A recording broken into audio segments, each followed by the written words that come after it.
So we're now recording. We're going to make a start with our event. And we are recording, so hopefully the room will settle itself and we'll get the very disobedient. You should be here, you see, that's wonderful. You're going to hear me yell. So welcome along to the event, everybody. We're going to start with our morning panel. It's great to see that we've got some new faces, some people who've been coming to a couple of our Flourishing Monday events already, people online who couldn't get in the room today, and that's why we record this as well, so that we've got a bit of a recap and we can also share this with people who are either busy, working or somewhere else today. So the morning really is all about a particular topic, as you're going to come and see, and Shelley's going to introduce that in just a second. The afternoon, we've got some further discussions and we'll sort of shape the conversations for those as we go today. And we've also got some one-to-one sessions that people can book into, whether they're remote or whether they're in the room, with me and Shelley for a bit of a one-to-one to catch up on different things or have a bit of a sounding board. And we have got this as the sort of co-working area as well. So upstairs, if people wanted, we've got space to have a bit of quiet and get stuff done. So you don't have to come and be a captive person in a workshop, you can come and just work for the day as well. So there's a lot of things that we're packing into these Flourishing Mondays here at the Resonance Centre, and also Flourishing Fridays once a month in Stockport. Some of you have been at some of those. So that's in a nutshell what these Flourishing Mondays are. For anyone that didn't know, my name's Michaela. I'm one of the founding directors of Flourish Together. We support people to create the change they see needed in communities, and we reinvest our profits in supporting women as a force for social change. And we've supported over 1,000 women in the last 8 years or more. But we do it quite intensively and we do it sort of over time. So some people get support from us for a few months or so. Other people get support for a few years. And unlike other programmes out there, you're not kind of pushed out the end. We have these sort of networks and support and hopefully, you know, collaborative events where people learn an awful lot. And make short circuits of progress really on the topics that we cover. So for anyone who's been on any of our Time to Grow programs, Ellie programs, and other enterprise support programs, these Flourishing Mondays are the kind of follow on from those sorts of things, where rather than kind of be on a program, we've decided to run a series of people who dip in and out of things and get some practical support. Rather than sit on a workshop, you will get your hands stuck into whatever it is, whether it's today's topic's all about sort of marketing, media, PR and so on. There's other topics on, just had one on asset transfer and developing community assets, and we really give you time during the day to work on particular tools and get stuff done. So if you've been on a previous programme and you want to come back and actually pick up where you left off or get stuck into a particular theme, these sorts of days are good for that as well. And if you're brand new to us, hopefully you'll make some great connections and see the kinds of support that you could potentially get with what you're doing. So that is definitely enough from me. Other than for those that aren't in the room, or that are in the room rather, tea and coffee is just over here. There's bathrooms downstairs and upstairs, and we're not expecting any fire drills, but if we have one, we'll kind of walk out the way we came in and across to the green space just over the road there and see what happens. But in the meanwhile, I'll pass over to Shelley and we'll start the day, and then we'll do some who's a little bit later. But yeah, for now, yeah, looking forward to hearing our panel and catching up with everybody again. So good morning, everyone. I'm Shelley from Flourish, and welcome to our Media, PR and Communications panel. And this is we've run similar panels to this in the past, but what I love about these things is the content is different every time. So whether you've seen any of these speakers before or whether you're catching up with us, it's worth dipping into the different panels because we never cover the same content. So today I'm very pleased to be joined by Alice from the Meteor and Grace from Yellow Jigsaw. We have Vic from Meteor and Oonagh from ItsHerStory. So in a moment, I'm just going to ask everyone to introduce themselves and tell us a bit about their interest in this topic, and also just give an example of something that you've done in this area that you're particularly proud of. So I'm going to pass to you first, Alice, because you're nearest. Hi everyone. I don't know where to look now. It's really hard. Yeah, I'll try to get used to it. Yeah, so my name's Alice. Yeah, I guess my interest in the media, I guess, has come from kind of like a lifelong interest in stories and storytelling. Something I was always really interested in as a kid. I did loads of kind of youth projects and stuff when I was kind of a teenager and throughout uni, and a lot of them ended up being media related. So I got involved with an organisation called the Reporters Academy, and they're a social enterprise that work with young people and give them like amazing opportunities to do kind of real world reporting. So like they took us to like Rio for the Olympics, and like we did like covered the swimming world championships and all these kind of crazy, a lot of stuff that they did with sports, which was quite funny because I had no interest in sport whatsoever. But what I got out of it was realise that I really liked kind of finding those human stories, because I wasn't really interested in like how many goals someone scored or whatever. Like I wanted to know like about them as a person. So that's kind of where that started. And then I trained as a community organiser in 2014, and again that kind of fed into a lot of the work that I was doing was around community media, and it's got me thinking about how we can think about power when we tell people stories, or when we're helping other people to tell their own stories. And yeah, and then I did a lot of kind of freelance work around videography, writing, and community work. And now I work for a magazine called Co-op News most of the time. And that's a publication that covers cooperative businesses. But the thing I'm most proud of and that I'm here to talk about is the Meteor Media Co-op. So we started that a few years ago. I was one of the founders and co-editor. And we're a community-owned publication for the people of Manchester. And we're a community benefit society. So we exist for the benefit of the community of Manchester, which is obviously a very big one, and a lot of communities within that as well. But we also exist for the benefit of our members as well. And our kind of editorial remit, I guess, is that we cover stories, again, thinking about power, really. We cover stories that either kind of look into who's holding power and how they're using that power. So, you know, whether it's the council's planning department or something like that, we cover that quite a lot.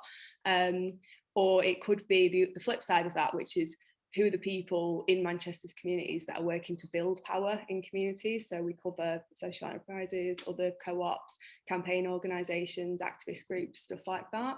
And yeah, we're part of, I guess, sorry, I didn't ask how much time I've got here, but I'm nearly done. This is so great. We're part of, I see it as like a national and international movement of community-led media that's trying to do stuff differently. So we're experimenting with the co-op model.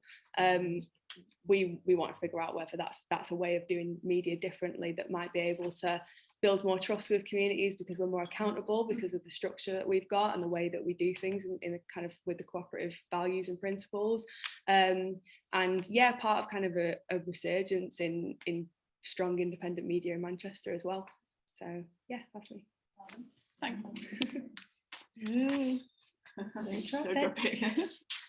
Did your arm begin to ache? Yeah. I feel like I'm already feeling That's how I knew I needed to stop talking.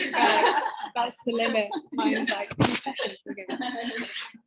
Hi everyone, I'm Grace from a community media CIC called Yellow Jigsaw, and I feel like it's great I'm sat next to you because it follows on quite nicely.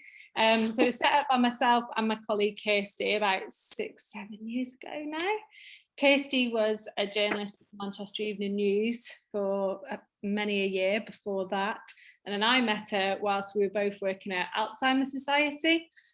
She was managing media and PR for the Northwest, and I was managing sort of projects, events and campaigns. So we worked really closely together and shared similar interests, obviously media and PR, but building on from what Alice said, that storytelling, that's where we kind of really forged a positive friendship and working relationship at Alzheimer's Society, because we felt like the greatest stories were from the people living with dementia and the carers. It was nothing to do with the organisation being front and centre of that story. It was those individuals. Some of those individuals we still work with now in some of our reporter projects. So we wanted to take that, build it into a social enterprise with a mission of empowering anyone to get their stories picked up by the media. And it's really driven by this real lack of diversity in the news and the media, which Alice is tackling at Meteor. It's that truth to power thing. There's a huge imbalance between who creates the news and who reads the news. Most editors are white, privately educated, and they're writing stories about you and I, about our communities. What experience do they have? So we do a couple of projects which try and empower certain groups and certain communities. We work with kids on a project called Media Cubs and turn them into reporters, and the aim there really is to work in disadvantaged areas, empower kids to believe that their opinions and views matter, and to develop their confidence as communicators. And then on the other end of the age spectrum, we support the UK's first older people's-led news team. So that's to try and challenge those stereotypes you see in the news, which is all about frailty and vulnerability when you hit a certain age and nothing else. So they're really challenging that with stories about growing age, aging well even, but more just to ensure that their voice and their narrative is included in the stories that matter to all of us. A lot of them started the project and said they felt like eyes just slipped over them, like they didn't exist after a certain age. They felt like their views didn't matter because nobody asked about them, didn't see their views in the news. So we're all about media projects which challenge that viewpoint and challenge the way the media treats everybody.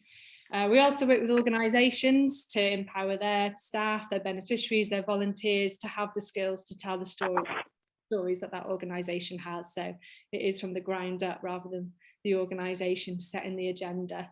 So in terms of work we're most proud of, I think a recent one which we worked with Vic is an organisation called Inspire Women Oldham, a really amazing social enterprise that is trying to empower women who've had various life challenges to kind of find themselves again. But they weren't great at telling their own stories. So we worked with them to upskill and build the confidence of the women they work with to tell the stories, to tell their own stories, really. And the result was like 30 blogs, 4 media hits, 4 podcasts in the space of about 9 months. Well, 9 months for us, 3 months for you. Well, no, sorry, 6 months. It was a lot crammed in, but it just shows with a bit of confidence, a bit of time and support what people can achieve. So we were really chuffed with that and hope that they continue it now. And that's why I'm done. Thank you. Hiya. You've got to make them feel part of it, haven't you? This is everyone. Hello. There you go, an interactive experience you're having this morning. So hiya. I'm Vic from Mike Media, and Mike, M-I-C, short for microphone, not some fella called Mike. I was thinking something like that. Someone said to me, who's Mike? No one. So Mike Media started in 2019, and from a very young age I've been obsessed with audio, like from when I was a tiny, well, pre-teen, but this as a teenager, recording the charts on my tape and clink, and trying not to get the DJ at the start and the end of it. Yeah. And I was thinking that, God, isn't that a great job that someone can sit there making nice things for people's ears as a living? I want a bit of that. So that's all I wanted to do, and did some cool stuff actually. Did a youth radio station when I was 16, the year 2000, and that set me off on my path to wanting to do radio. So did very vocational courses at college and uni. I didn't do a degree, didn't do any A-levels, and then graduated at uni and didn't become the next superstar radio DJ for some reason. I don't know. I just thought I'd step out of uni and I'd be like, hello, radio. So I took a squiggly path to where I am now and started working within large youth charities and doing cool stuff, doing everything under the sun, apart from the cleaning. But cut my teeth promoting underrepresented talent into various things. So the first job was Noise Festival, which was amplifying and pushing up creatives regardless of their education, background. It was basically knocking down the nepotistic creative industries, which is from my working class background in Sheffield. What I didn't have any connections in the media, and I just worked all the way through education. I didn't have a bank of mum and dad. I worked in Maccadees for my year out. So that's really that's my passion. And then with Uprising, which Alice was a part of, one of the youth programs that she did, that was all about knocking down the underrepresented leadership landscape, because the people that make the decisions, all about power, are not the people whose decisions that they're affecting. So that was in my blood, this whole underrepresented, let's create a meritocracy. Got made redundant from that job. I wanted to then marry my love of audio, amplifying underrepresented voices and unheard stories, and also my love of working within the third sector. So I, after a year of fanning about and wondering what I wanted to do with my life, I started Mike Media, which is a social enterprise that makes podcasts. So podcast production, podcast training, exclusively to the social impact sector, which is a word I'm going to get feedback on because I'm not sure it's summed up. Basically, I make podcasts for good eggs and show other good eggs how to make podcasts. So that means that they can compete with more well-funded podcasts, and to also get their voices out there in a creative way and tell those stories. So some of the work I'm most proud of was the Inspire Women campaign, working with 20 women from Oldham. 95% had never heard of podcasts before, let alone make one. And through the space of 3 months, guided them all online. I've never met them in person. That's a really unflattering angle. You just got my boobies there. I'm sorry. That's why you hold it up. I don't want to. I don't. Oh no, I will do. I'm getting onto that. I'm getting onto that. So we had this one woman called Bernie who she had to go for dialysis every week. And she'd come back and do the podcast workshops. And then when she made the podcast, she'd go to the hospital while she was doing dialysis, show all the nurses on Spotify her podcast. And she said it's the cleverest she's ever felt in school, which was so lovely. And I managed to meet them all in person in the summer, and they didn't recognise me because they always just see me dressed up with their makeup on. The Flourish Together podcast, where people use podcasts for different reasons, and you've used it as a bank of knowledge for your Time to Grow program and the Ellie program. And if people are inquiring, how do I set up a social enterprise and what governance? Kind of a learning tool rather than traditional story.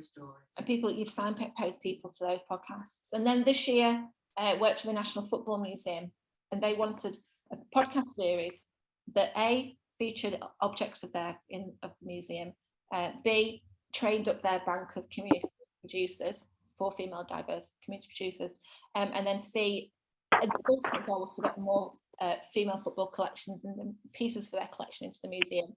And so I worked just for 3 months with a group of community people, training them up to create a podcast about women in football, or their experiences of women in football. And it went on to get featured in The Guardian, The Times. It was Apple Podcasts, New and Noteworthy. It was the 12th most popular football podcast in the UK for like 3 weeks, which is major because the football's massive in the UK. So it's a real achievement, and it just goes to show that not-for-profits and amateur-led podcasts can compete with the big boys. So that's me. Thank you. Well done. Oh yes, see what you mean about the unflattering level. Hello everyone, I'm Oonagh McDonell. I'm from ItsHerStory. ItsHerStory is a CIC, and it came about really, and this is the connection with the media side, it came about from my experience of being overseas for a number of years working, coming back into the UK in 2016, and I couldn't get work. I sent loads of CVs everywhere, and I couldn't get work. And my CV, I'm not bragging about this, but it is impressive, for someone who was of a certain level of years, over 30 years in the areas of three-dimensional design and visual communications and teaching. I had it all. And I thought, it'd be a walk in the park, just come home, get a job, and, be able to reconnect with my family that I hadn't seen much of in the previous 10 years. And as I say, all the doors were closed. I could not get work. And so it just so happened I was starting to do exactly what so many of us do, women do at this point, which we would just say, oh, well, I'll just take this job, or I'll just do that. And all of those jobs that I was looking at were going to make me utterly miserable in about 2 weeks. Just always makes you miserable, doesn't it? It does. And so, you know, a stroke of luck, some friends that I knew in the, one was a director of one of the very few people at the time who's a black director in London, film director, and some other people that I knew. And they got in touch. I was talking to them about a project that they were doing, and they needed extra help in terms of executively producing the film. Now, I don't know if any of you know the artist Gregory Porter. Well, we were doing a film about him. The people that I was going to be working with had followed this artist around this. He's an R&B singer, and they followed him around for about 5 years, and they had this amazing content, and they wanted to put it together and get it over the line in terms of a film. So we worked together, and I thought, yeah, well, I haven't got anything better to do, so I might as well get on and do it. And there's one thing I can do is get money, you know, from certain sources and put teams together. That was always my area of specialism. And so we did work together. We did raise the money. We did finish the film. And in that process, I came across so much prejudice and ageism and outright racism, actually, toward the film. But what was interesting was the light bulbs were going off in terms of what was really available for interesting content that was being delivered by women for women. And there was just very little interesting content being sort of produced. And it is because you are dealing with people who are pale, stale, and male. That is the simple fact of it. And so I came away after that experience feeling great, because we had finished this film. It had been distributed. We had a big launch down in London with over 600 people who came and saw the first screening, which, don't forget, we were nobodies, you know, so to be able to achieve that was a big buzz. And we did do it. And it's now, the film is out now showing a lot in the States with Quincy Jones's organisation, because he's just adores Gregory Porter. Sorry? The film is called Don't Forget Your Music. And it's basically the last words that Gregory Porter's mother said to him before she died, because she believed in his, and he didn't come to fame until he was so that was the burst. Anyway, as a result of that experience, I thought really got to get more content, more information, interesting stories so that women can connect with. And I did a women in business course. Then that's where the idea for setting up ItsHerStory as a CIC came about, because I wanted to really encourage more women to tell stories. And it was the ordinary story that are extraordinary, if you know what I mean. It's about, you know, everyday women. You know, if I was to go around everyone here today, talk about experiences that they've had or people close to them, it would be remarkable. You know, you would think, how have they managed to get through that? And it was that I wanted to, oh, thank you, that I wanted to encourage. But I also knew that it wasn't going to be easy. So we decided to create teams and projects that would connect with women, place them in a safe environment so that they can tell us those stories. And that was the development of a series of events and activities and a program which we designed called the Achieve Her program. And that's a 12-week program, taking women from point A, which is usually confused. One of the words that I very often hear is a sense of being trapped. I understand that from the experience of being away and coming back.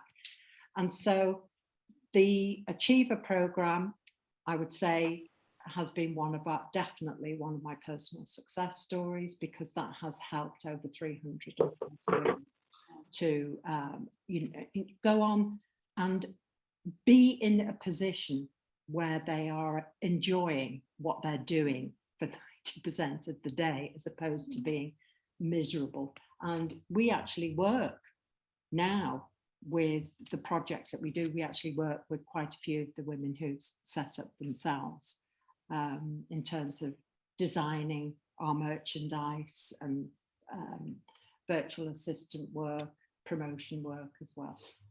So I would say the film definitely is one of my personal achievements, and the program that we're doing, and the success of getting the investment was a thing, because I had to sit down and really think through a program for the next 2 to 5 years. So it was serious. When you say investment, you mean loan investment, social? Yes. Yes, it's a social investment. And yeah, so we've got a now. Yeah, and it's very, very serious that so fearless is the word that you've got to use. Thanks, Oonagh. Thanks, everyone.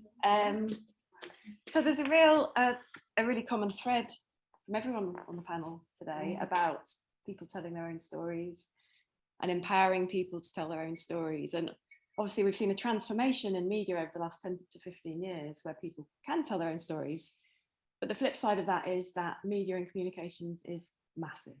And it's fair to say there are roughly a gazillion different channels that you can use to tell your stories, the stories of the beneficiaries, people you're working with. So my next question for the panel is, for somebody starting to think about, or start to develop their media and communications planning, where should you start? So any pointers for how to get going and what to focus on initially? Alice, can I come to you first? Yeah, this is a question that I knew I was going to struggle to answer, to be honest, because I think it's probably going to be different for everyone, isn't it? So I mean, obviously one of the things that a lot of us are experiencing is short resources and not much time. And I think it's about doing your research first. I feel like there will be definitely other people on the panel that can answer this question better. But I think if you can get information about exactly what it is you're trying to do and who you're trying to reach, then you can be really targeted about what you're doing. I think that would probably be my figure out kind of do research first. But I think other people can't speak more detail, to be honest. Well, that's what I was going to say. So I'll just elaborate a little bit. So who's your audience? Who is your customer? There may be multiple, but try and focus on one to begin with, and then go and speak to them and find out what's important to them, what do they need, what communication channels do they use, and then that'll help focus your efforts. After doing that exercise, you may find actually your customer is a commissioner from the local authority who doesn't use social media, and actually the best way to engage with them is to make sure you're going to all the right meetings and events and making sure you're emailing them and updating them about the great work that you're doing. And you could have saved yourself a lot of time and hassle setting up multiple social media channels that perhaps aren't targeting your priority audience. You are inevitably going to have more than one, but that would be the starting point and the start of all the conversations that we have with clients, people who have gone through Flourish programs. Who are you trying to engage with? And it doesn't have to be a huge academic, just go and have a chat with them and see if that works. Anyone who's been on a time to grow program and the content's still there online, we can share it after today. We do this thing called personas. So we'll share our personas workshop, which basically gets you to think about what are these people like who you're working with, from the commissioning side to Doris that can't get out to come to your stuff, and everyone in between, so that you have a really good think. It's just saying how to get to them. I Sorry, was go just on. going to say, Grace, and also I think it's just bearing in mind that communication is two-way, so it's not broadcast. So when you do a piece of research, that is also a piece of marketing. It's a way of connecting with somebody, asking them for what they think about things, and that's part of your communication planning as well. Great camera skills. And the other tip is go and look at what other people are doing. So if there's somebody in your space who you really admire, who you think, oh, I would love to work with the people they're working with, copy what they're doing if it seems to be working. So where are they? What communication channels are they using? What kind of messages or content are they putting out? And, you know, if they're friendly, have a chat with them, find out. Or if not, just have a spy on them online. Thank you, Grace. I think picking up on why you're doing it, what's your goal, why are you starting a media and comm strategy? What do you want to get out of it? Is it to raise awareness? Is it to get money in? Is it to impress power? Is it to talk to power? Is it to get some more beneficiaries? Is it to get some money in? Is it a crowdfunding campaign? Why are you doing it? The why and the who will make everything more clearer. Also, what can you fit in? This is all in that planning period. I'm a massive planner. I freaking love it. Only because it's like a little crystal ball, isn't it? I think there's two types of people in this world. Those who plan and just go, let's do it. And I'm like, no, hang on, think about consequences. Look at the list. Yeah, exactly. Yeah, and I'm a lister. So how much time do you have in your? Because we're all not marketing and communications full time. So what are this is the next question coming on, but what are the things that can fit into your schedule? But also have a look then at what stories can you tell? So what stories will resonate, and what angles do you need that will resonate with your who and your why? And that's all in the planning period as well.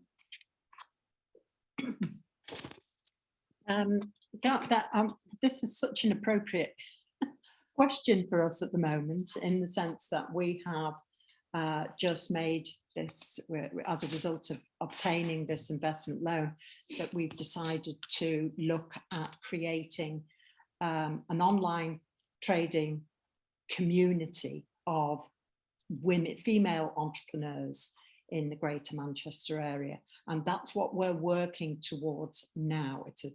It's going to be gradually building up. We've started with creating our own merchandise, wearing some of it today, as you will see, and also working with other organisations that are sort of have shared values with what we kind of products that we're interested in. We know we want the communication with the relevant people who would buy those similar kind of products. And it's not just products, by the way. We want to engage with women in the northwest area, focusing on Greater Manchester, that provide services, because we know that you go through a journey, especially those early stages, where it's all about connections, communication, and the more of us that are working together, the greater that power is.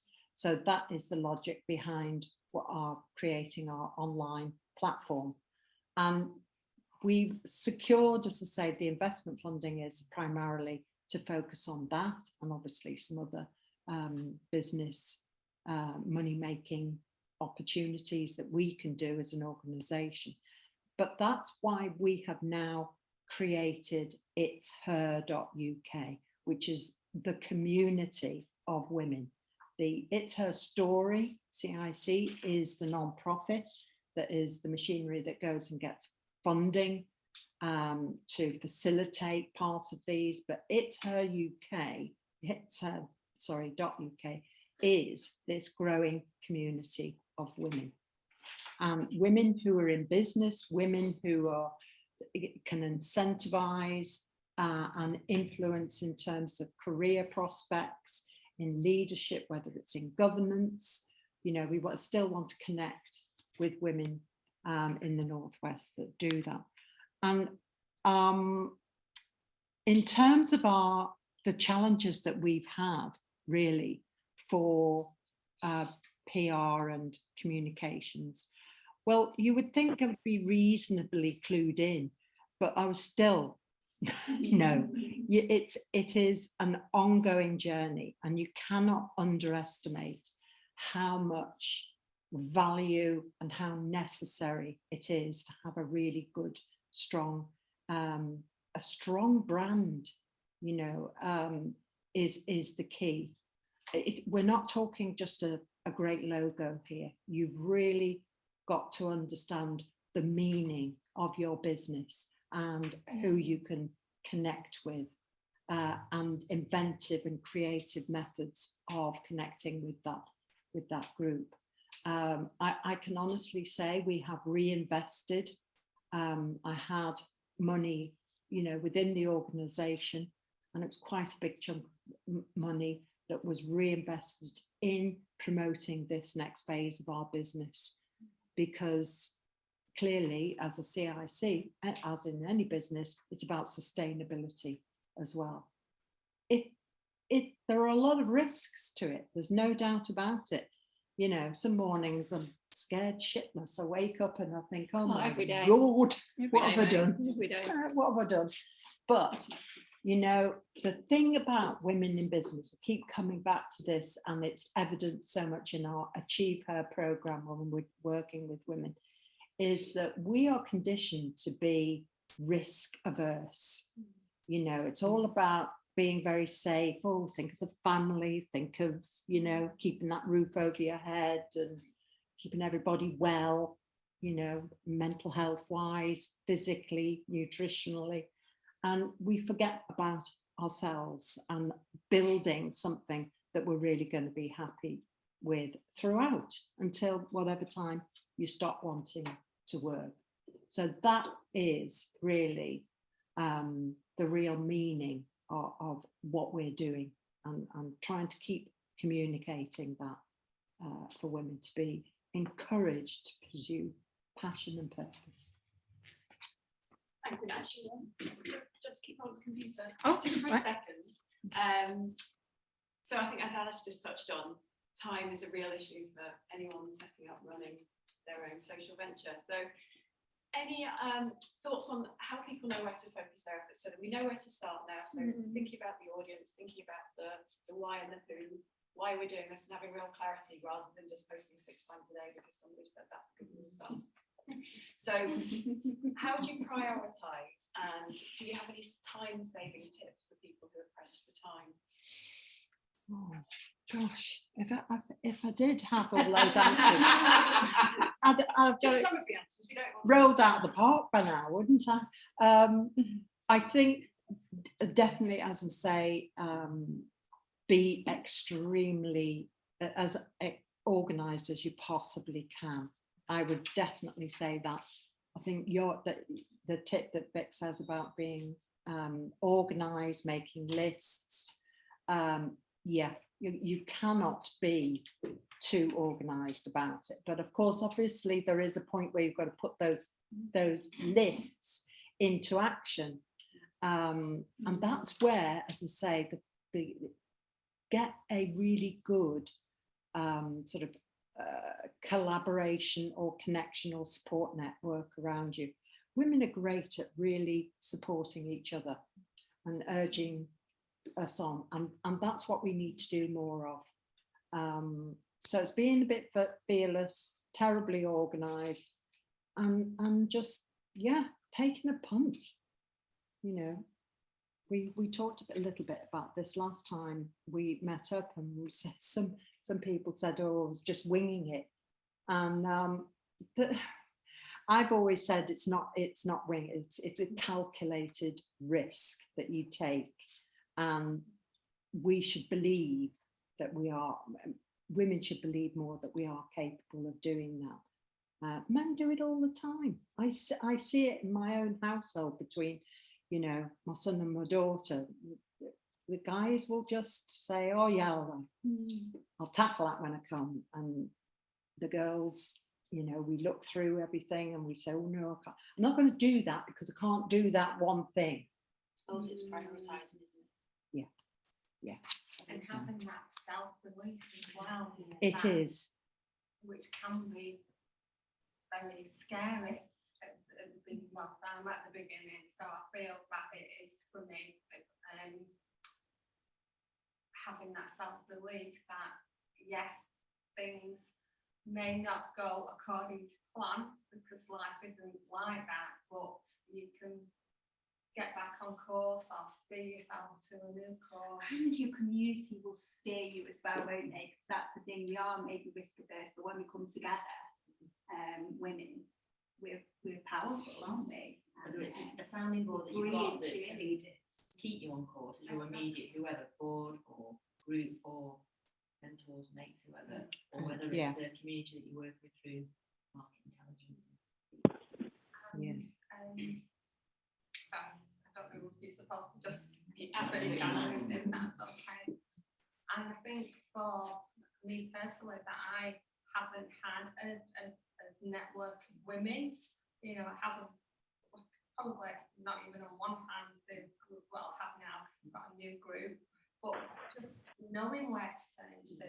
And my own experience, as I was saying to Alice before, was you do turn to social media because you think they have the answers, and then you get very, very confused. And there's people with agendas out there. Yeah. And until you actually meet other people, and you actually get to speak to them and see what they've been able to achieve and how they set off just as regular women with a passion, or maybe started on one project and it's guided you through to where you are now. That is, you know, really encouraging to know. Just start, really, just start, do planning, and some people are very good at fail fast, isn't it? I don't know whether, you know, testing things out, whether it's feedback from somewhere, with your marketing, whatever, anything. If you fail fast, you can prioritise more quickly. Yeah, I heard that said that if you sort of failure is the quickest way, because not necessarily to success, but to not fear that failure, because actually it's a good thing, because you're saying, well, actually that hasn't worked and that's okay, so let's not. And this ways of framing as well, because I think it's social ventures are often constantly experimenting. So you're not failing, you're running an experiment. From that experiment, you learn all these things. I think we need to get rid of that failure. It's a learning curve. I don't feel like I've made so many mistakes, but I don't feel like I've failed at anything, because I just think, I just keep changing it up. And there's loads of elements within those things that you might not necessarily fully won, not failed, fully won, but there's so many elements there that are great within that. So yeah, I just don't think it's a separate page. And the problem is people don't take the time to analyse what's working, so they just keep doing what they're doing, marketing wise or whatever else. If you can use certain, the night caps and boards, if you can use certain tools, or if you can factor into your day or month or year when you're going to notice what works, when you're going to notice what's going on, then you can do what works. Yeah. Like the metrics, isn't it, really? What Very very good. There we go.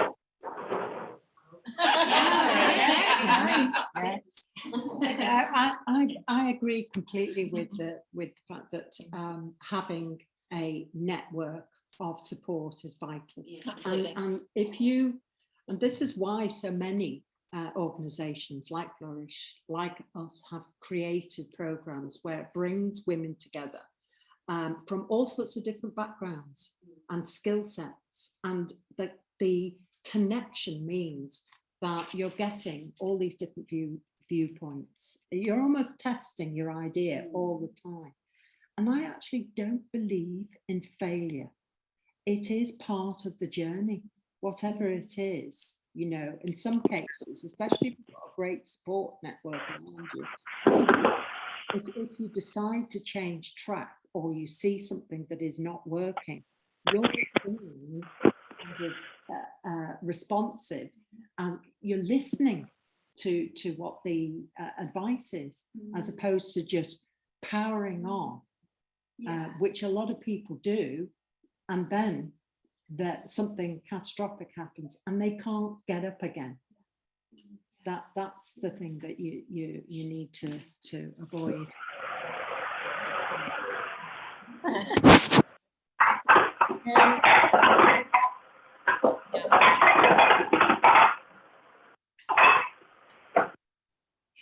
She's having a breakfast, isn't she? I suppose when we're missing little notes, time-saving tips. So a couple of years ago when I started Mike Media, first of all, so many things I want to say. Well, let's prioritise. For feedback and stuff, and to get, because this is great physical, in-person feedback, but Flourish has got a great Facebook group where you can post stuff and go, what do you think of this? Does this resonate? I'm trying to do this, does this work? I'm sure that Shelley will send out invites to the Facebook group. So that's a great place. I mean, because I've through working in Manchester for the past years, I have got good networks, and we had a call last week and I said to Grace, look at my new branding, what do you think? And we had a conversation about that, which is great and really helpful, because we running our own shit, we tend to work in silos, don't we? And we've got, like I always say, we've got the blinkers on, and I'm terrible because I work from home as well, so I don't see anybody for weeks on end. No, I do, I'm kidding. So to make time, I think, also think about what you have at your fingertips that you can use, like don't reinvent the wheel. So what do you already, so I'll give you an example. When I first started Mike Media, my thing was to position myself as the podcasting expert. So people go, Vic, that's that podcasting lash, you don't stop banging on about podcasts. So that was my goal, personal brand awareness. Someone at the door. And so that was my goal. So the things that I put out were things that would generate that brand recognition. Oh, she's talking about that. That's that podcasting last. Oh, she's talking about that. And it wasn't reinventing the wheel, because I was talking about stuff I already knew. And then when I started doing workshops, I gathered testimonials from people I was working with and just tarted them up on Canva and put them out. And I wasn't reinventing the wheel there. I already had the testimonials, I already had the quotes and stuff. So also make time. How do I find the time? Make time. Marketing and communications is a big part of your venture. I'm an idiot, and I schedule my Sunday evenings to schedule all my social media that week, because you can schedule them ahead. So Jesus Christ. You see me jump out my skin there? No, hilarious. Yeah. So make time in your week to do some marketing, to do, whether that's a couple of hours on a Friday afternoon, or for my detriment, it's a Sunday evening. Yeah, they're my tips. Thank you. I'm so happy you found Flourish. It's gonna save you loads of time. Because that's one of my tips, really. Speak to people who've been there and done it. Whoever's doing something slightly similar to what you're doing, they've already, and we say every week in our organisation at our team meetings, they've had lessons learned. There's no failures, it's just they've got lessons learned. So don't waste your time learning those lessons if somebody else has already done that and they're happy to talk to you. When we started Media Clubs, we didn't have any experience of delivering kids holiday clubs or activity programs, similarly with the Older People's news program. So I just had loads of chats with people who'd done something similar and saved myself a lot of time and heartache, I think, by doing so. So definitely do that. Chat. This is now your family forever, like Nicola. Nicola said, they don't beat you out. It's just TNO. Because we work with over like, when I say we work with over sort of 3,000 social entrepreneurs in the UK. It's a good chance we'll know somebody. You know, that 7 degrees of separation, I'd say we get about 2. You know, which is Yeah. good. And not just us, like you said, we're also linked to about 10 or 15 other women's networks of varying kinds. Don't get me wrong, some women's networks can be a bit, you know, there's some scary women out there. But you know, we can think about, you know, different people and different options for whoever's trying to get stuff done. Save them as much time as possible. Yeah, this isn't going to save you time, Nicola, but that is the tip, really. Go to Nicola.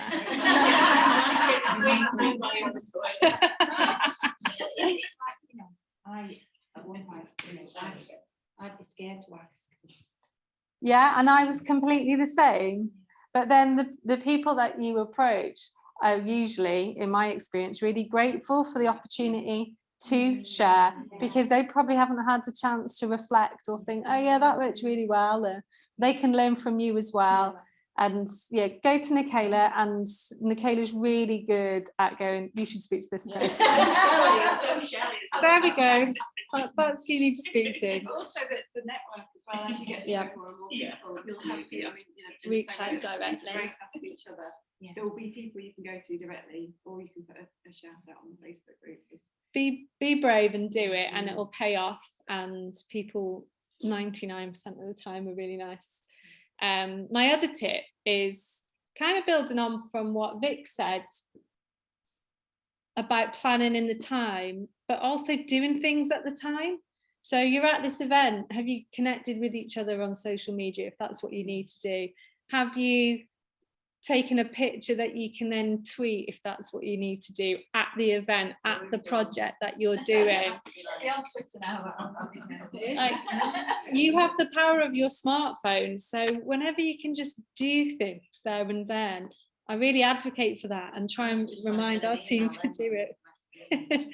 Or, you know, if you've got in your diary an event 2 till 4, just make sure you're blocking out 4 till 5, just to dedicate a bit of time to follow up with someone whose email address you got, to make sure you've then got a coffee in the diary, or make sure you have posted or researched something that came out of it. So you're making the most of every opportunity without seeing marketing as, oh, this thing I've got to do over there at that time that doesn't connect to anything else I'm doing. So getting into that mindset, I think, is a great way to save some time. Yeah, build it as part of your ecosystem. I got the move as well. Yeah, time saving techniques just in general is something that I'm like massively interested in. I got really into like productivity hacks and stuff like that like a few years back, and then over the course of all of that exploration I realized that actually that's probably not the best way to think about it. It's not really about like how much you can kind of squeeze out of your time, but it's more about what you do actually having an impact. And so like all the tips that have just been shared there are like really, really good. I should have written them down, but oh yeah, excellent. But yeah, I guess the other thing that I throw into that, just like the general kind of time saving hacks, especially if you work in a team or if you're working on your own, thinking as well about kind of energy levels and what kind of I think of like drainers and sustainers, if you're familiar with that. It's like what drains you and what sustains you. So thinking about like marketing and getting your story out there, if you want to do a combination of like, you know, social media posts, but you also want to speak to people, depending on what you're like as a person, that's obviously gonna, you might love just sitting on your own on your computer for 4 hours and, you know, sending a load of tweets or whatever. Somebody else might find that really exhausting, whereas vice versa, you might find it really exhausting to go out and speak to people, or you might get loads of energy from it. So it's thinking about what for you personally is like a drainer and sustainer of those kind of things, and that can be applied to all kinds of different work. But and then yeah, within your team as well, like thinking about how you've got that, again, it's that kind of branding thing of like how you've got a cohesive message that each individual can tell in their own way but is consistent, and that might be supported by, you know, having like little like a little sheet that explains, you know, what you do and that kind of stuff, and everyone can be literally singing from the same hymn sheet. But you know, it not being too strict that people feel like really kind of rigid when they're telling that story just face to face. Or, you know, obviously from my side of things of being a journalist, we get a lot of press releases and things like that, and they can be really good, and that may or may not be something that you have time to do, but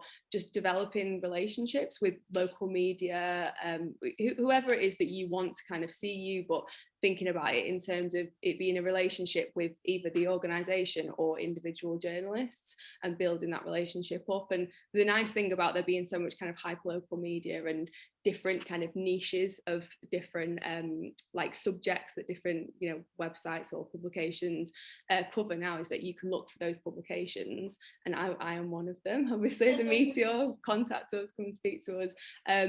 You know, you can speak to people there and just kind of get your name out there, and then it means that if you do send them a press release or, you know, a link to an event that you've got coming up or something, they already know who you are, and that does make it easier. Can I share something that's going to save my life? some of you might be doing this, but you know what drains you. I mean, I'm a bit about it, don't be wrong. I could sit and listen to stats all day, and I'd be really happy. Seriously, there has been some years where that's all I wish I could do, because life gets busy when you have these things. And anyway, that was a few years ago. We're in a better place now. Basically, this week I'm like, finally, I've got to sort this out, because admin is, you know, all consuming, or it can be if you're not careful. Particularly, we've got to write reports, let alone write media content, this, that, something else. So I knew there must be a way to do this. So I'm going to mention a few names here just to so a lady called Jolene Sheehan, some of you will know, that runs Joy Ethic, started telling about this thing called Decipher, which it's an app online. You use it for podcasts and things, but you can put audio into this, and it has a feature where it transcribes it straight away. And that's what I need. I need to just spill it out and transcribe it. I realised I needed to do this when I was driving up the M62, and my intern was physically typing stuff out as I'm talking, you know, in and out of crazy, you know, Wi-Fi. I'm like, this is ridiculous. Anyway, so then Fran Barker, who does some work with us at Coming Home, she said, well, Zoom can do that for you anyway. I tried my hardest to work out how to sort out automatic transcript through Zoom. I've not figured it. It says it's doing it, it's not doing it. But what I did do, what Zoom or any other audio method does do, is it captures an audio file. Your phone will do it, this will do it. Have a dictaphone or whatever, but I basically started speaking what I need to say, even if because nobody can read my handwriting, that doesn't help. So how fast it's like.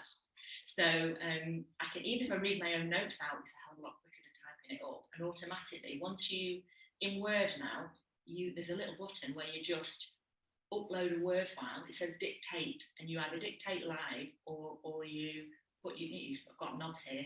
So this is new for everybody, but it's new for me recently. You just upload your ramblings, and it's just there. It's all written down for you.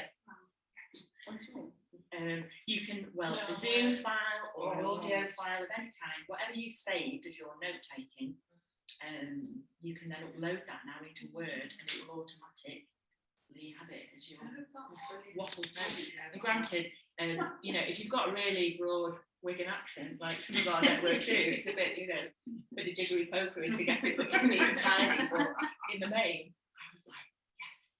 So that's my top 10. Yeah, what it's worth. Descript, that's what it is. Descript. Oh, right. Yeah, so it's not decided, it's descript. Descript it's witchcraft. Yeah. It's honestly, it saves me so much time, because obviously I get massive interviews, so I do what. Anyway, I'm not going to go into that, but yeah, Descript. Yeah, I use one called Otter as well. Yeah. But are those paid for subscriptions?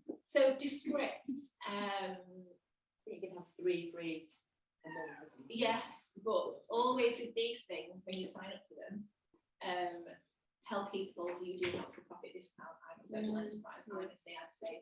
The amount of stuff that I've got discounted, because I just ask. I got 100 quid off a minibar last week saying that. Yeah. Not for me. Minibar. Another day. Using it for your Friday night. Over Christmas, it's going in each job. Oh, Yes, there's I also, get Descript like £5, which is pence. Well, it's not anymore, is it? It's £5. there's also just the microphone button on your email. So I just use that for loads of my emails, my text messages as well. I'm having to do a load of text. Just press the microphone button, speak into it. Send. Oh, it's brilliant. It really is. Yeah, WhatsApp's a little. Yeah. That's good. And then you upload the audio file into Word or Script or wherever's best, and it's just. This is a really, really difficult experience for everyone at home, so apologies because I'm spinning you all around so you can try and pick up with what's going on in the room. I hope you can hear it okay, guys.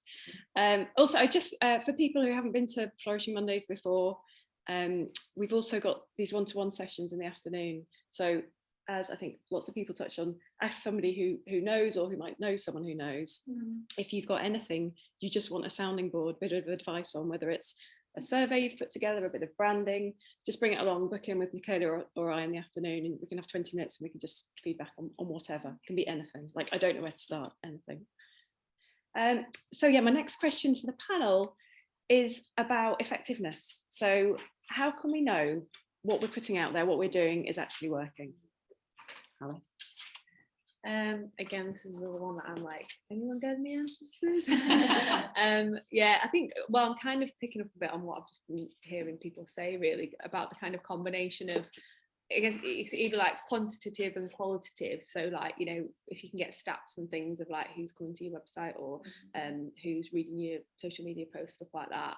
And then also like having conversations with people, which again can be remote and online. So, you know, sending people surveys or whatever, or seeing kind of the comments that people are leaving for you and stuff like that. But then again, like the mix of kind of online and real world. And yeah, I think for me, I'd probably like want to have that balance and have that mix. And it's, you know, hearing people say things to you when you see them about like, oh, I saw that you did this thing, or, you know, that it's not necessarily a scientific way of measuring it, but it does tell you a lot. And so being able to have experiences like that where you can get people's feedback, it's probably more likely to be the positive stuff as well, because people won't say the bad stuff to your face. But I think it's having a mix, I guess, of having a mix. But then I guess also it's about, yeah, prioritizing maybe 2 or 3 ways that you're not overloading yourself. So, yeah. Thank you. Yeah, there's tons of free tools to see how your social media or your website is performing. So if you've got a Facebook page, there's hello.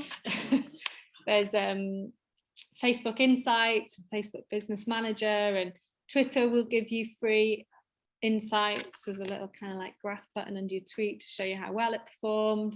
There's Google Analytics, that's free. But that, you know, okay, you could know how well a tweet has performed. That's not really going to tell you if you're going in the right direction, is it? So exactly what Alice said, there's a bit of the numbers, there's a bit of actually going out and speaking to people, but revisiting your goals.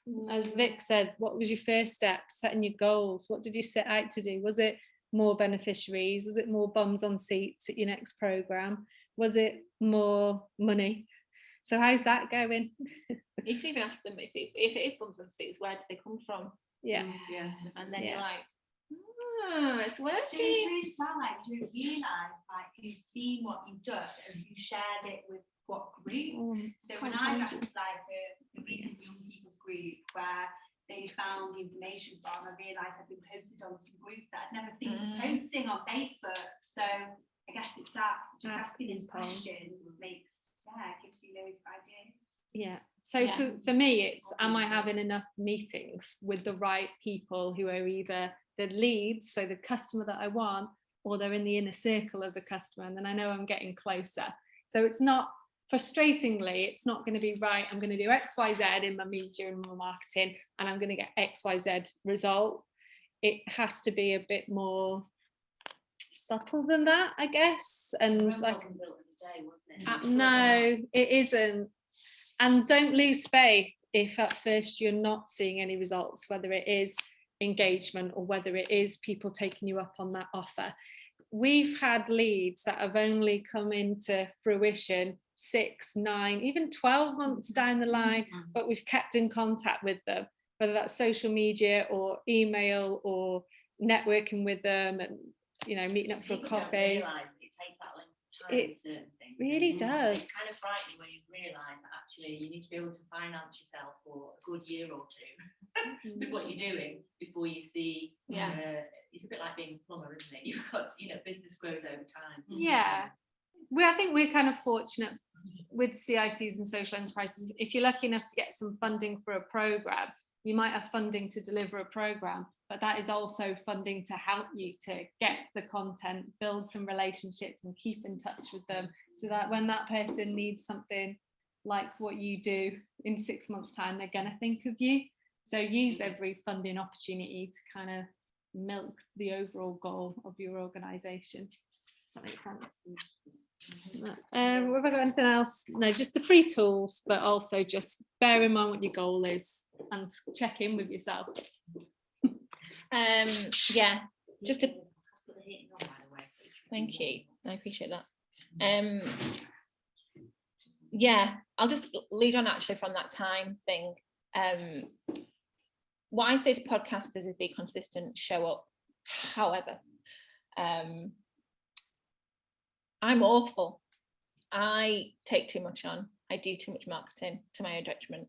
And sometimes I've got to sit back and go, do people really care if they've not heard from Mike Meteor in a day? They're going, oh, bloody hell, Mike Meteor not tweeted today. Oh, she's shit. Like, they don't care. Sorry if you've got kiddies around you. I'm so sorry, Zoom. So sometimes it doesn't matter if you can't fit the time in. But in saying that, try to be consistent. So the time it takes. So, let's think about measurables. So go back to what your original goals were. Is it to get bums on seats? Exactly what Grace said. For me, my indicators of success are when I start getting inquiries and leads through LinkedIn. Then I know, wow, that's starting to bear fruit. When I start getting press, like this weekend, I was in the Guardian talking about podcasts. When I get tagged in posts, so some people are looking for a podcast producer, and then I get tagged in posts as well. That's an indicator of success that it's working. An indicator of success when my SEO on my website is okay is when I get emails say I found you through Google. So for example, a university found me through Google last year, and then she recommended me to a very large governmental department last year, and now I'm making that government department's website this year. So these things aren't like instant, it takes time. So yeah, as what Grace said, don't be despondent in that lag, I'm not seeing it bear fruit. And it goes back to what we said right at the beginning about doing your research. So if you know, for example, that people are finding you through Google, it's worth spending a bit of time on your search, make sure that people will find you. Where do you rank? But if no one is finding you through Google, or your beneficiaries, for example, if that's the audience that you're trying to reach aren't using it, they're using word of mouth, say, you think about how you would use word of mouth. Don't you? Yeah. So it's really understanding. Don't have a Twitter and don't have a Facebook and don't have an Instagram or Pinterest, just to having a Facebook, Instagram, Pinterest sake. It's where your audience hang out. I post on Facebook once a day, and it gets no traction at all. So it just doesn't work for me.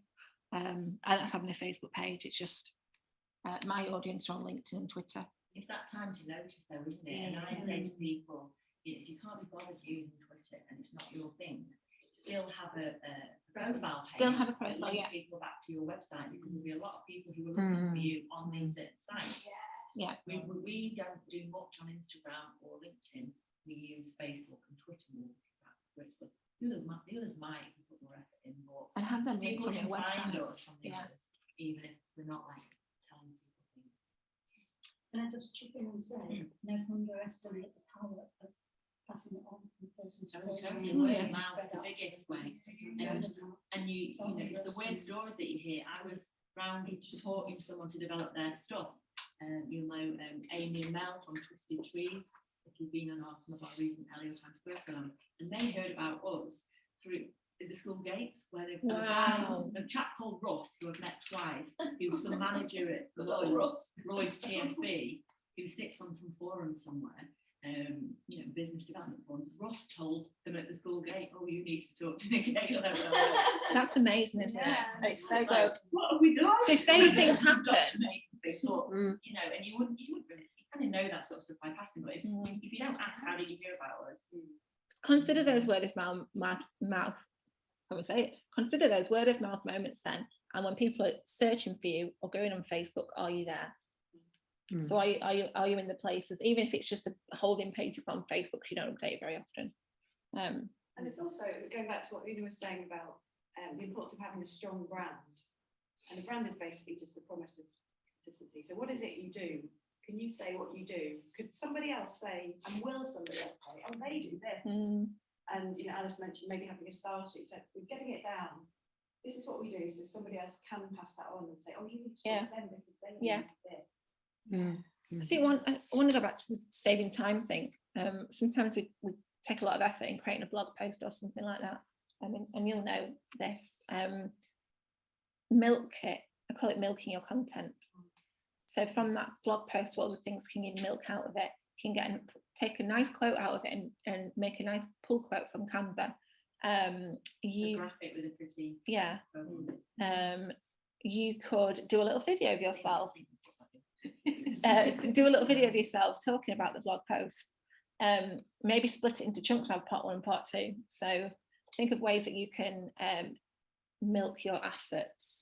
Yeah. Hashtag. If that's a hashtag for today, then you can have that one. There you go. It's quite overwhelming thinking you've got, what am I going to say to people? And actually, was an April Pat the Cock who does what is it, shared impact polish, and does a social entrepreneur. I know it's a She's always doing it. Sorry, I've got and you only have to write 1 or 2 things, and you've got something to say for the rest of the year. Well, that's the theory. You know, if you just, we'll come back to that this afternoon. Yeah. Sorry, I didn't do the action. The milking. Yeah. I do agree with Vic in terms of saying identifying what platforms suit you best. And the other thing is, I would say, it's not all about, you know, sort of waving the flag about your successes. Sometimes it's the story behind, and the story sometimes going back to, you know, those learning curves that we've had, not failures, but the learning curves, and talk about those.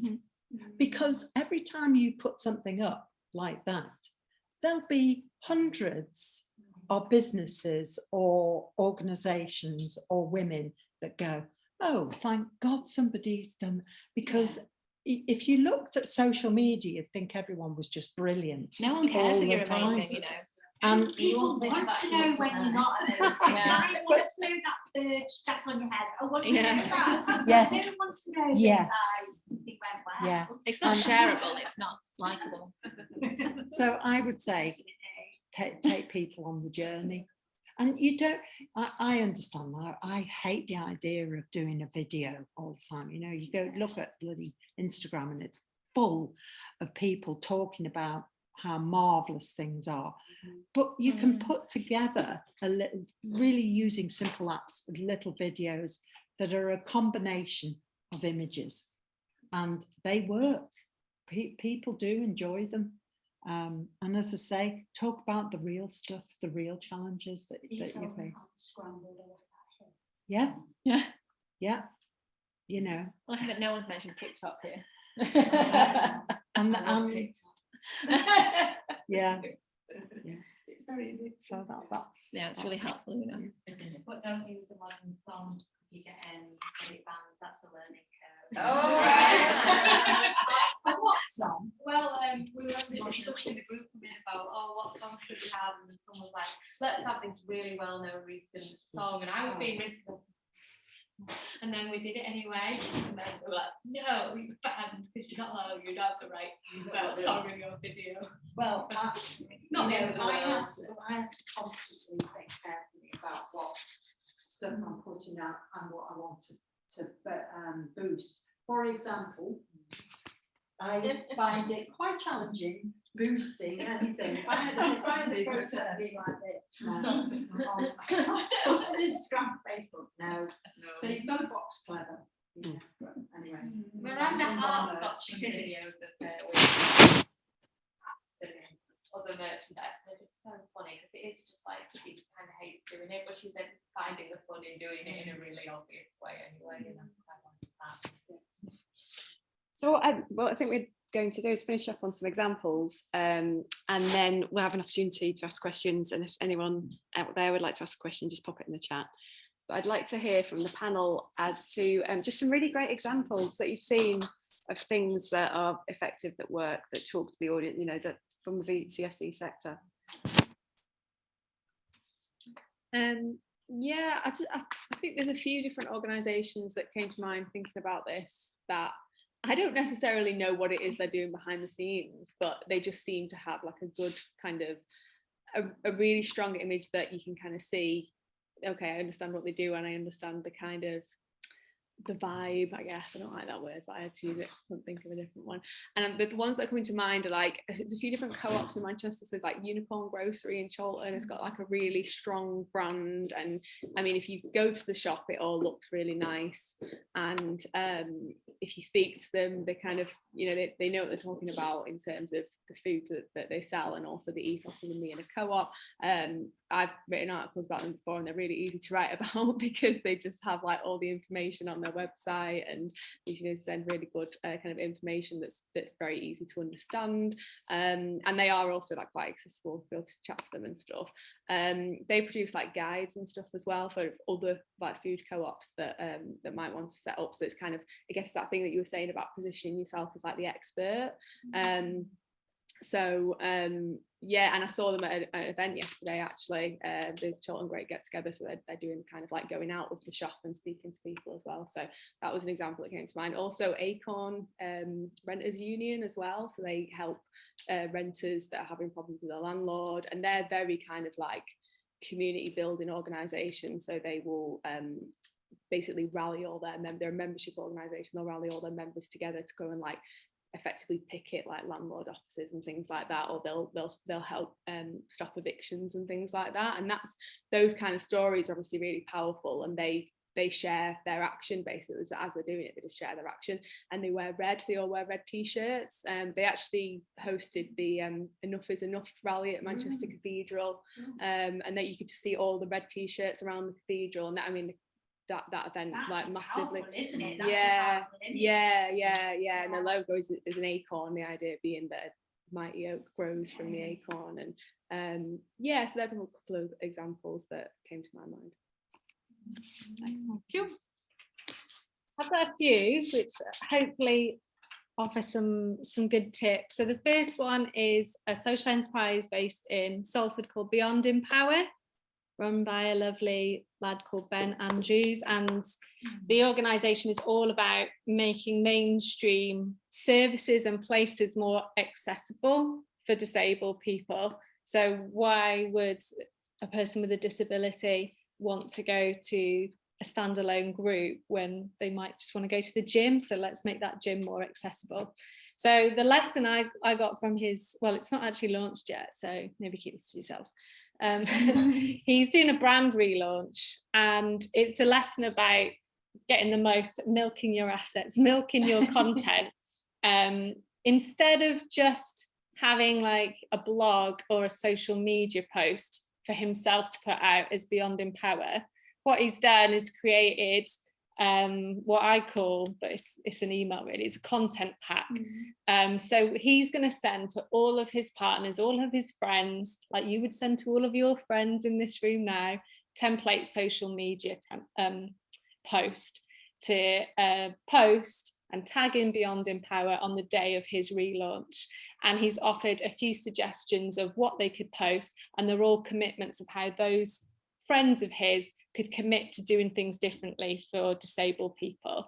And that is so much more powerful than him just posting on Beyond Empower. So the lesson there is give content to people, and it's like you said, people will pass it on. They're more likely to pass it on if you spoon feed them and give them the content to post. Make it as easy as possible. Can you just say that again, because I don't actually understand it, because I can't visualize it properly. So he's emailed all of his contacts, either commissioners or people like us who have supported him in the past, people in his network. So you like email everybody here and say, look, I'm launching this on the 10th of October. I would love for you to copy and paste this wording that is in this email and use it on your channels to help me get the word out there. So it's not just you posting it on your Facebook or Twitter or whatever, it's the power of 20. I get people wanting to do it all the time, and I'm like, it's all about targeted food. Definitely. People want to lift you up and help make you get there.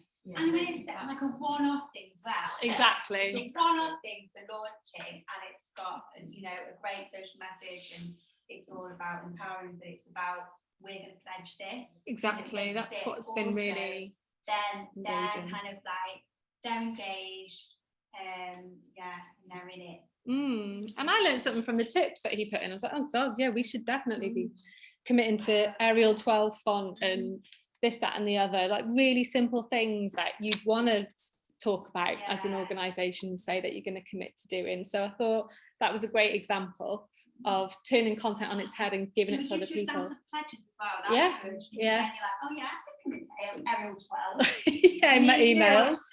So if you're visually impaired, that's the best size and font. That's amazing. Yeah, and he's visually impaired, so he's always championing that. So it was just a lovely little example. I'm going to think what the others were because they're great. Another example of keeping it fun and trying to think of ways to make people smile is the national campaigning organisation Pregnant Then Screwed. So they campaign for rights when you return back to work, and at that point you are screwed apparently. And they yeah, I know. Well, you are in different ways. Yeah, we're all right. We're all screwed. Which is quite a serious subject, isn't it? But they launched their new campaign and a new book with like the founder doing a book at bedtime type video, just a simple filmed looking at the screen going, once upon a time there was a little princess and she married Prince Charming, and then she got pregnant, and then it wasn't a happy ending, X, Y and Z happens. So using that fairy tale analogy that we can all kind of relate to, it being quite tongue-in-cheek, was so powerful, and it went viral, if we want to use that term. So my lesson there was, think about what would make people smile. If you are going to do a stunt or you are going to announce something, how can you have a bit of fun with it, even if it's a serious topic? And that's where your network comes in, because you're only going to know what makes people smile when you have a chat about it and you explore ideas and someone laughs and you're like, that's the idea we go with, that's the one. And then the final, most recent example, which I thought was great, I didn't actually know that Alice is here from the Meteor, but it's linked to a story that you did like 2 days ago or something. So there's a food social enterprise called Cracking Good Food that is kind of part of the Flourish network, isn't it, Michaela? And they have launched a low fuel cooking guide. So people who are going to struggle with the bills, there's loads of recipes. So I love that as an example of putting something out there to show that you are an expert in your field, but then they secured PR coverage. So Meteor did a story on them because it is so timely and relevant. So it was just a really nice way of sticking true to what your mission is. Like, they want people to know this information, but they turned it into a bit of a media opportunity by dishing it out at the Enough is Enough events, making connections and sending it out to press. So yeah, 3 very different examples with a few great tips. And they also, Cracking Good Food, when I contacted them about that story, they were like, yeah, here's the info. And also, we've got this other event in December. Do you want to cover that as well? And now I'm going to cover that. So it's kind of that, like, it's the relationship thing, that rather than just being one story, it's you kind of foot in the door of pestering them. Milking it. Yeah, exactly. Always comes back to milking the Exactly. assets, isn't it? Oh dear. So I'm going to talk about an organisation based just up the road, actually, called Made by Mortals. I don't know if anyone's heard by them. Made by Mortals, CIC. They're a participatory arts organisation, which they're a theatre company that gets everyday people involved and talk about social issues, and they're one of my clients. And this is a great example of being award-winning clients, yeah. Being absolutely audacious, being brave, doing something that's like, should we do it? Like one of those, like, should we just do it? Let's just do it. And knowing who their audience is. So they've got a podcast called Armchair Adventures, and it's a kids podcast. It's a podcast for kids aged 6 to 10, and you bang it on, and it's interactive, so you can sing and dance along with it. And they started it because when lockdown happened, they couldn't work with their over 60s amateur acting group anymore. Oh, thanks, appreciate that.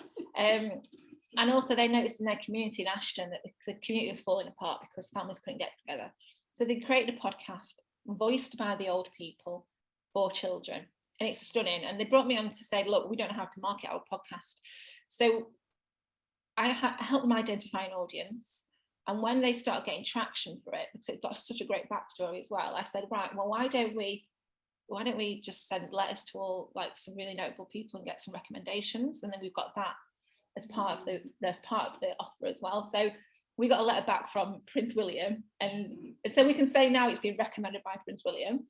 And they started getting more traction, and positioning it in places where their target audience was, which was not specifically children, but the parents, because the parents are the gatekeepers of the content.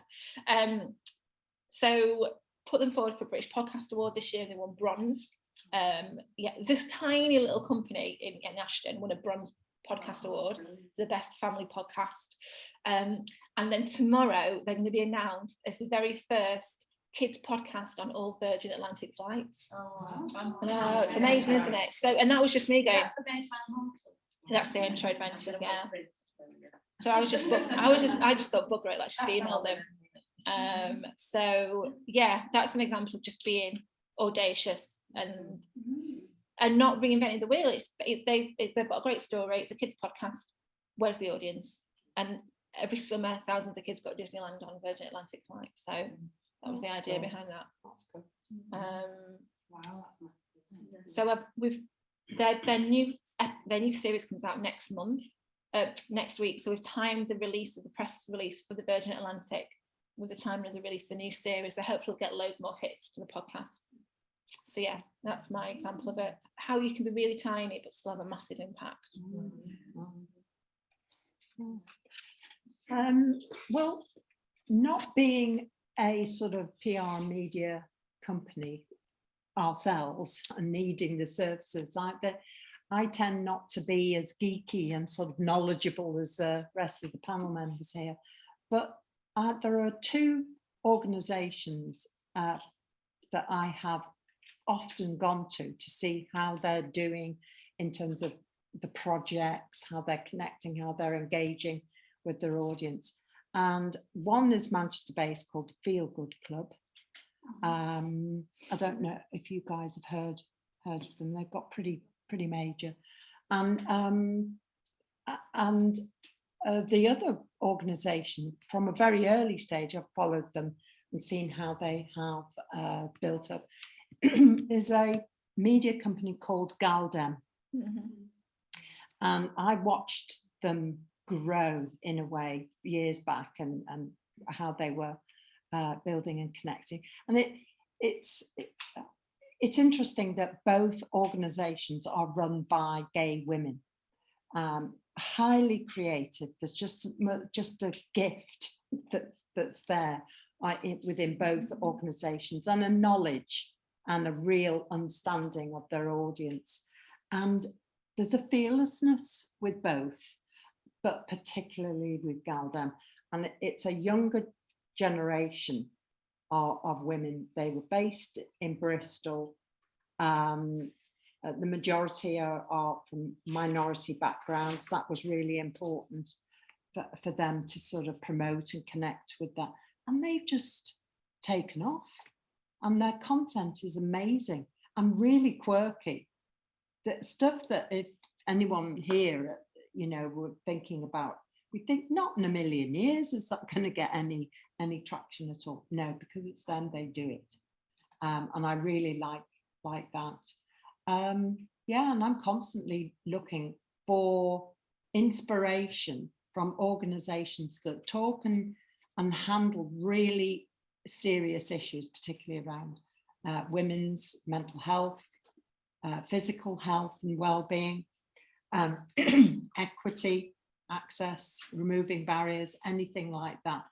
But what I'm really, really sort of majorly want to sort of see all the time is this non-corporate way of doing it.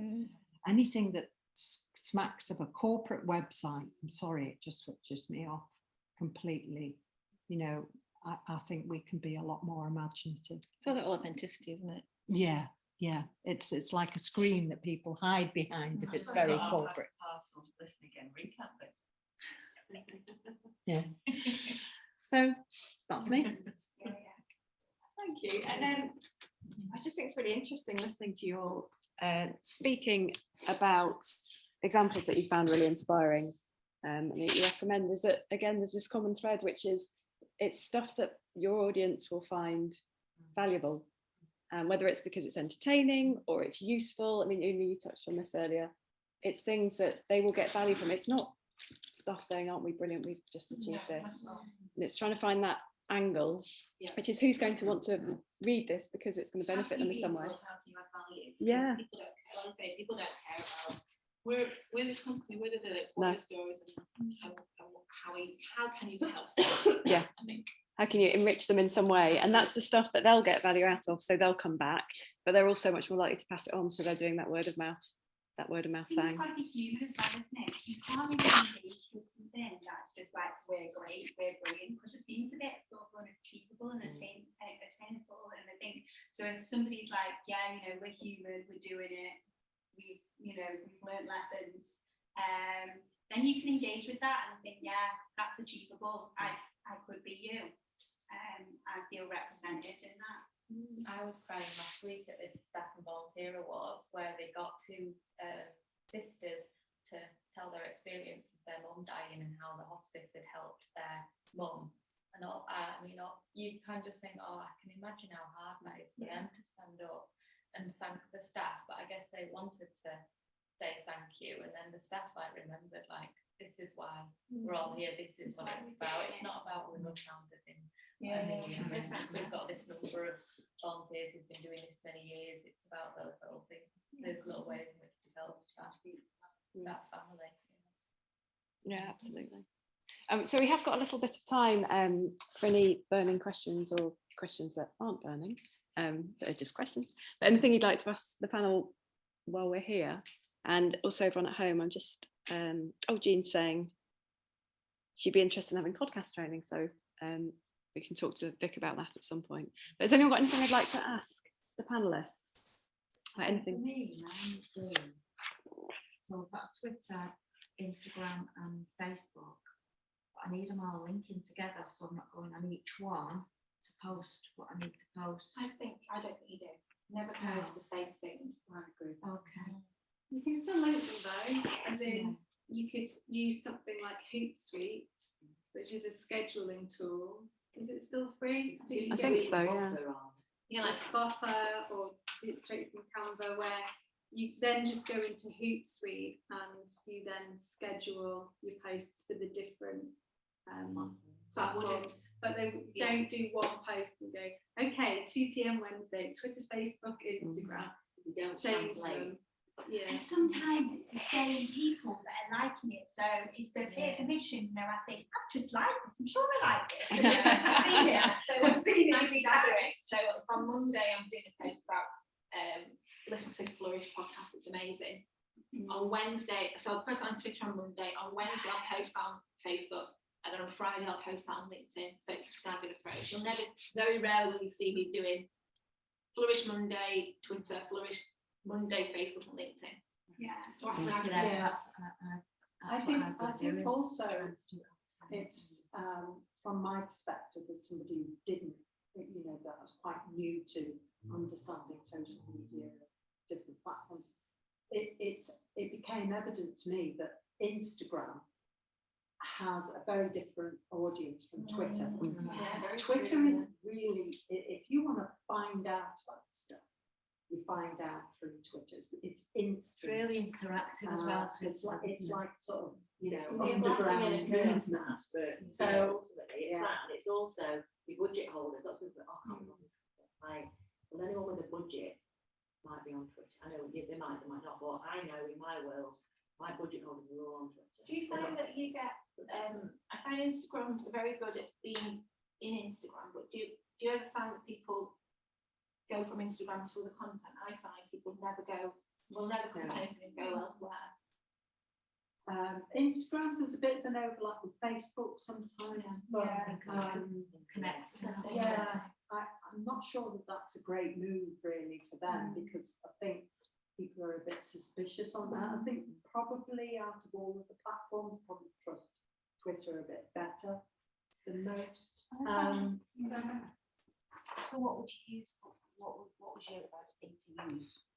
Whether your community uses what for what? Right. So in your world, Facebook should work really well because there's families, there's a park, there's forums talking about stuff.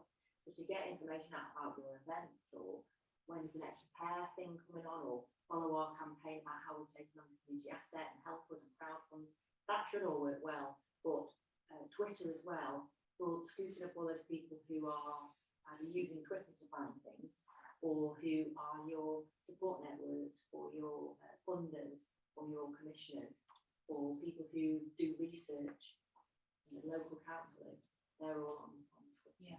And LinkedIn. I mean, LinkedIn, we really should, it's for professional network. Also, don't be afraid to reuse content. So I repeat, a really crass example is looking at the Twitter feed of the MEN.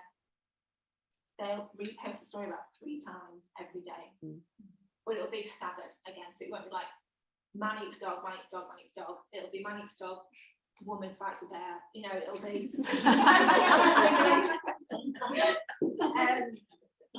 It won't be, don't overface, like make your feed repetitive, but don't be afraid. If one day you tweet about an opinion piece on roses, and then on Friday put it out again, because if you think about Twitter, you go like that and it's gone. So someone, not everyone who follows you is going to see your tweet, so don't be afraid to repeat content. You can't repeat things as well on Facebook unless it's like a week later. Yeah.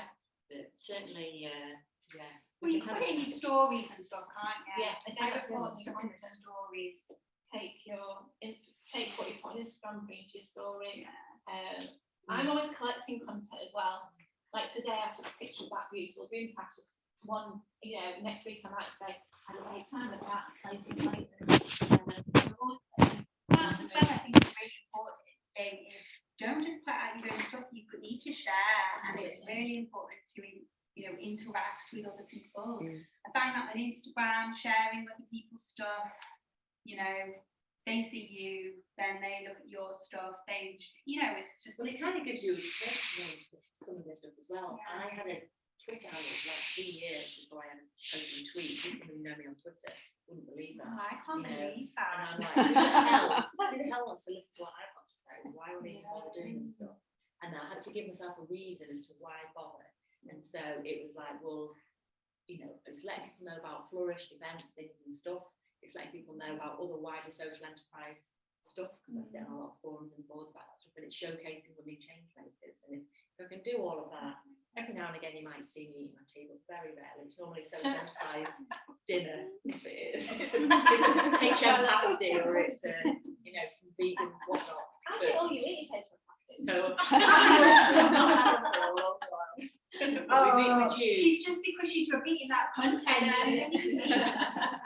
But I would say that if you do have a favourite one that you think is right for your organisation, do make comments, do share content, do sort of interact. Don't just like. You've got to interact. You've got to interact. And I've got loads of workouts Twitter actually.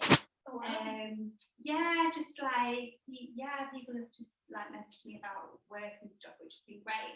Also, I do find Instagram is great for products, because I do sell products and things, and I find that links well to my website, and I do find like people go on that and go, oh, that's good. So that works for me in that way, but I don't know if anybody's ever gone on my website from Twitter. But I do these guidelines or messages about stuff on there. Is it important to have a website?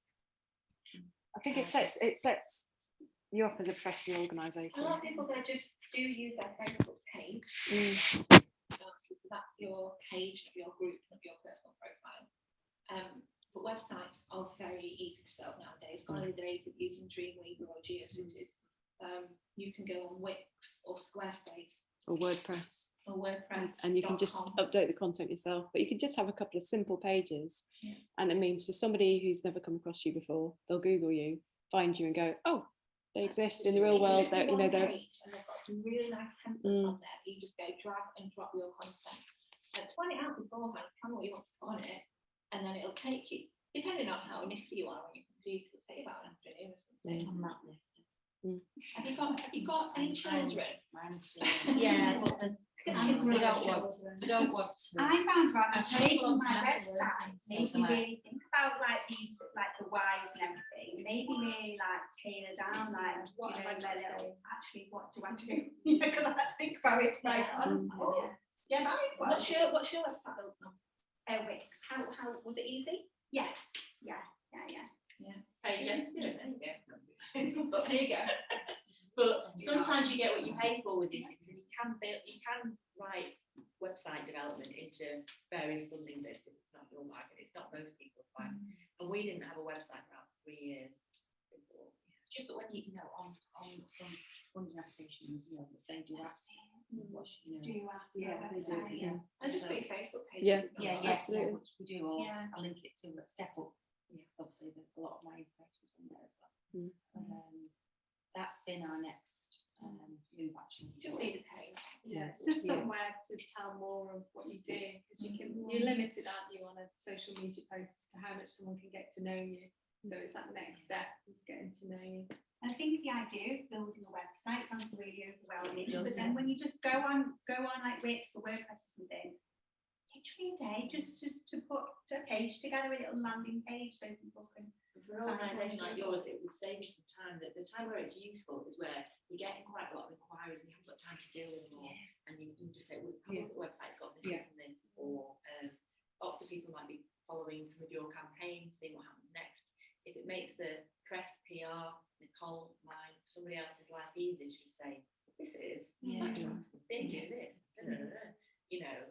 And then they can find your social media as well. So if you've got 3 channels, sometimes you've got different handles on them because things weren't available. So it's all in one place. Yeah, and we've got, you know, I'm just totally not tech at all, you know, social media. So You're not yet. No, totally not yet. So there's 3 other people within our organisation who do, you know, wonders, Twitter wonders, Facebook wonders. Yeah. It's likely they could, you know, do the website then probably. I need to, no, I've got to start getting with it. Yeah.